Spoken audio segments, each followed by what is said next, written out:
आज topper academy आपके लिए मॉडर्न हिस्ट्री का अगला चैप्टर भारतीय राष्ट्रीय कांग्रेस लेकर आया है।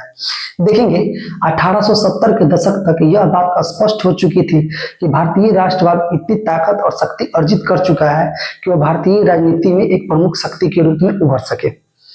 राष्ट्रवादी कार्यकर्ताओं का एक अखिल भारतीय संगठन बनाने की योजना अनेक भारतीय तैयार करते आ रहे थे, लेकिन इसे एक एलन एक्टोवियन ह्यूम नामक अंग्रेज सिविल सर्वेंट सैन्य अधिकारी थे। उन्होंने इसको ठोस और अंतिम रूप से इसके देने का श्रेय जाता है। ठीक है, देखते हैं इसके फर्स्ट प्रश्न की ओर कि वर्ष 1885 में भारतीय राष्ट्रीय कांग्रेस की स्थापना किसके द्वारा की गई थी? तो एओ ह्यूम, एलन एक्टोवियन ह्यूम द्वारा 28 दिसंबर 1885 को बंबई के गोकुल दास तेजपाल संस्कृत महाविद्यालय में भारतीय राष्ट्रीय कांग्रेस की स्थापना की जाती है और इसके प्रथम अध्यक्ष व्योमेश चंद्र बनर्जी बनते हैं। देखिएगा, कहा जाता है कि भारतीय राष्ट्रीय कांग्रेस की स्थापना के पीछे एलन एक्टोवियन ह्यूम का प्रमुख उद्देश्य था शिक्षित भारतीयों में बढ़ रहे असंतोष की सुरक्षित निकासी के लिए सेफ्टी वॉल बनाना। बात कुछ भी हो, लेकिन एलन एक्टोवियन ह्यूम जो थे भारतीय जनता और भारत के गरीब किसानों से बेहद प्रेम करते थे। अगला प्रश्न है कि स्वराज को राष्ट्रीय मांग के रूप में सर्वप्रथम किसने रखा था? तो दादा भाई नौरोजी ने 1886 के कलकत्ता अधिवेशन की अध्यक्षता दादा भाई नौरोजी ने किया था और उन्होंने स्वराज को राष्ट्रीय मांग के रूप में सर्वप्रथम रखा था। अगला प्रश्न है कि भारतीय राष्ट्रीय कांग्रेस की स्थापना के समय भारत का वायसराय कौन था? तो इंडियन नेशनल कांग्रेस की स्थापना के समय भारत का वायसराय लॉर्ड डफरिन था और लॉर्ड डफरिन का कथन है कि कांग्रेस अल्पसंख्यक सूक्ष्मदर्शियों का प्रतिनिधित्व करती है। नेक्स्ट क्वेश्चन है कि लाल, बाल और पाल त्रिगुट का कौन सा नेता भारतीय राष्ट्रीय कांग्रेस का अध्यक्ष बना? लाल से लाला लाजपत राय, बाल गंगाधर तिलक और बिपिन चंद्र पाल।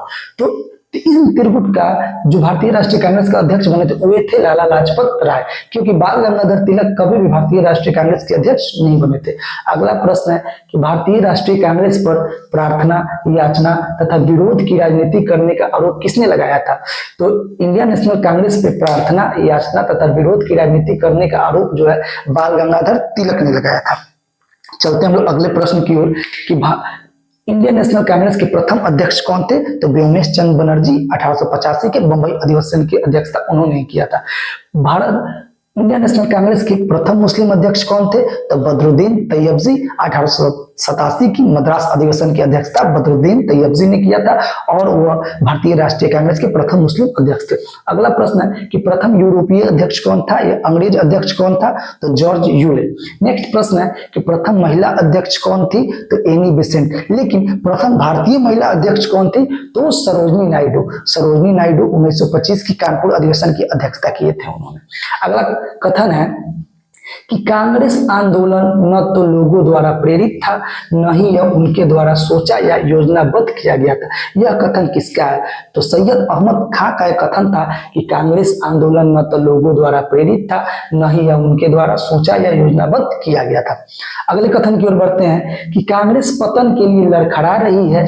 मेरी सबसे बड़ी अभिलाषा है कि जब तक मैं भारत में रहूं, कांग्रेस की शांतिपूर्ण समाप्ति में सहायता करना। यह कथन लॉर्ड कर्जन का था। अगला प्रश्न है कि 1938 के हरिपुरा अधिवेशन की अध्यक्षता किसने किया? तो 1938 के हरिपुरा अधिवेशन की अध्यक्षता सुभाष चंद्र बोस ने किया था और 1939 में सुभाष चंद्र बोस के इस पद से इस्तीफा दे देने के उपरांत राजेंद्र प्रसाद ने भारतीय राष्ट्रीय कांग्रेस की अध्यक्षता किया। अगला प्रश्न है कि कांग्रेस की स्थापना के संदर्भ में सेफ्टी वॉल्व का सिद्धांत किसके द्वारा दिया गया था? तो कांग्रेस की स्थापना के संदर्भ में सेफ्टी वॉल्व का सिद्धांत जो है लाला लाजपत राय को दिया गया। अगला प्रश्न है कि स्वतंत्रता के समय भारतीय राष्ट्रीय कांग्रेस के अध्यक्ष कौन थे? तो स्वतंत्रता के समय भारतीय राष्ट्रीय कांग्रेस के अध्यक्ष जो थे जेबी कृपलानी थे। और अंतिम प्रश्न है आज के कि मुस्लिम लीग तथा कांग्रेस के बीच समझौता किस अधिवेशन में हुआ? तो 1916 के लखनऊ अधिवेशन में मुस्लिम लीग तथा कांग्रेस के बीच समझौता हुआ था और लखनऊ अधिवेशन 1916 की अध्यक्षता अंबिका चरण मजूमदार ने किया था। धन्यवाद। हम लोग मिलते हैं अगले चैप्टर की ओर।